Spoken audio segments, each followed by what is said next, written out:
Pozzuoli, president at TrippScott, and today we're continuing our webcasts with Property Appraiser Lori Parrish. Lori, welcome. Thank you. Thanks for having me. Lori has also been a member of the school board since 1984, and then went to the county commission in 1988, and now is just elected again as our property appraiser. So let's talk a little bit about property values and how the economic times are impacting the values of Broward property. It's not good. We received a notice from the state a couple of days ago. If you own a property in Broward County and you buy it, say, in 2009, you would apply for homestead because the state only cares about one day of the year, January 1st. So you would apply for homestead and be pre-approved for 2010. So you buy it 1 year, homestead is the next year. The year after that, Saver Homes comes in. And what Saver Homes does is keeps people from being priced out of their homes when we have those like skyrocketing times of 05 and 06. Well, governments have always depended on the Saver Homes. It's a recapture rule that your assessment increases 3% or the CPI, whichever is lower. Consumer Price Index. Right. So in 2008 it was 3%. In 2007, 2.5%. I think in 2006, 2.9%. So it's always right about 2.5%, 3%. What is it today? This year the state notified us it is 0.1%. So for those 431,000 properties in Broward County, out of 830,000, including commercial, vacant land, everything, about half of them are homesteaded with Saver Homes. Those values for taxable purposes are going to increase 0.1%. So virtually we'll have no taxable value increase in our Saver Homes properties in Broward. Insignificant. Insignificant. And in addition to that, property values are declining. The way assessment works, the property appraiser's office does two things. Everybody, thinks we collect taxes. We don't levy and we don't collect taxes. But we have a dramatic impact because we set property values right, that governments levy a millage rate against, which is the taxable value. So the way it works is the assessment you receive for 2009 reflects the market from January 2nd, 2008 through January 1st, 2009. So we're always a year in arrears.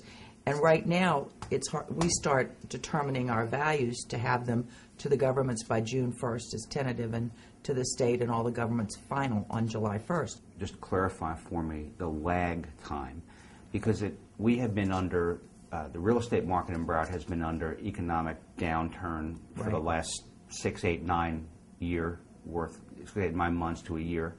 But it will not show, what you're saying is it will not show in your taxable values until this tax bill coming up. Correct.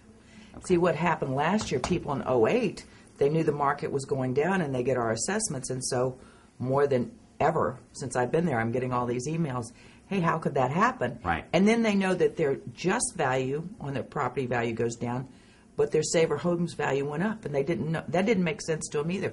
But once again, that's a recapture rule with Saver Homes. So it's a lag indicator, essentially. Always. Assessments in Florida are always a year in arrears. Because think about it. This is January. How could we possibly set the values for 09 when 11 more months of 2008 has to occur? Right. So it's always a year in arrears. Now, you mentioned foreclosures. Is Broward experiencing a share of foreclosures? That has had a dramatic impact. Property values, and it was basically, Eddie, those hokey mortgage products. Interest only, no money down, 100% financing, and they gave people that were not ready to buy a home first mortgages, second mortgages, and third mortgages. And then what happened is that people are losing their jobs as the economy, right, private industry as well as business. Just look at all the big contractors in Broward. Right. And the school board had a process and let out contracts for schools. And because of declining enrollment and foreclosures and people moving away, the state said to the school board, hey, no, you don't have okay to build those schools. So there's less work. Let's move on from the economy and the property values just for a second. This is a new year, and obviously we're in a time when people have to file certain things in order to maintain their exemptions with your office.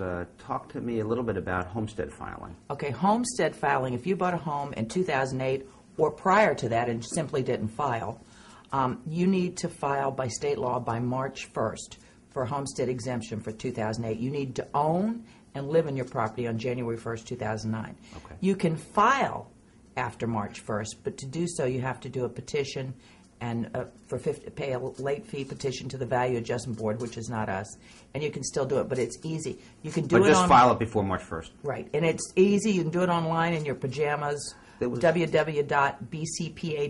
It's the yellow box that flashes on the top left. And so your very friendly, consumer-friendly website will help them through that. Right, and we're open on Saturday. We're open on Saturday, January 24th. We're open 2 Saturdays in March from 8:30 to 5, both downtown and in Plantation. For anyone who wants to file, you should also file for your other exemptions: senior exemption, disability, widow, widowers, any type of exemption. If you're not sure if you qualify or not, all the information is on our website, or you can drop me an email at Lori, Lori, at bcpa.net. I actually have mine with me. I'll give it to you after this. Okay. Explain for everybody portability, because that was in the news last year, and it was supposed to help the real estate market, and to some degree it did. But talk to us about some of that. How does Well, that I think it did to some extent. I think some people are disappointed because portability, if you go to our website and you look up your own personal property record, you will see that there are 2 columns. It has just value and assessed, or SOH, Save Our Homes value. You have to go, if you bought a home in 08, you need to look at 08 because you'd be filing for 09. You need to look at your just value and your Save Our Homes value. The difference between those 2 numbers, the money you're saving with Save Our Homes, is portability. So if you buy a home that is assessed for more than your just value, and it's not your purchase price. Say you buy a home for $100,000, and if you find one, call me. My kids are looking. But you buy a home for $100,000, your assessment is about $85,000.